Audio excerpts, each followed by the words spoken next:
Permettez-moi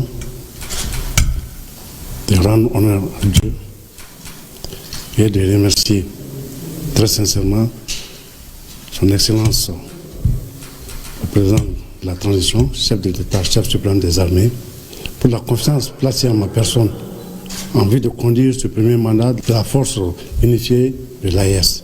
Je suis venu, je lui ai rendu compte de l'état de préparation de cette force. C'est une force de 6 000 hommes qui a été équipée, entraînée et qui a atteint un certain niveau d'opérationnalisation. Ensuite, j'ai reçu de lui des orientations pour la bonne marche de la force et il m'a assuré de tout son soutien, le soutien de tout le Mali pour l'accomplissement de cette mission. Pour la population, nous allons travailler beaucoup avec cette population. Vous savez que la population est au cœur de toutes nos préoccupations et de toutes nos planifications.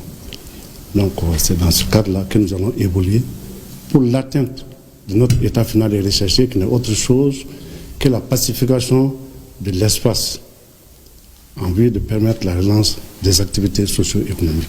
La population est au cœur de nos préoccupations et je demande à cette population d'être sereine. Les résultats vont se faire sentir. Ce n'est qu'une question de jour et je pense qu'au moment de la première évaluation, on pourra faire un bilan adéquat. Le général des armées informe l'opinion nationale que dans le cadre des opérations de surveillance du territoire du 29 janvier 2026, les vecteurs aériens des FAMA ont découvert et traité avec succès un regroupement de terroristes en réunion dans un hameau de Fortune situé au sud-ouest de Mourdia. Le bilan fait état de plus d'une dizaine de terroristes neutralisés avec leur matériel logistique. Le chef d'état-major général des armées rassure la population de la détermination des FAMA à sécuriser les personnes et les biens sur l'ensemble du territoire national.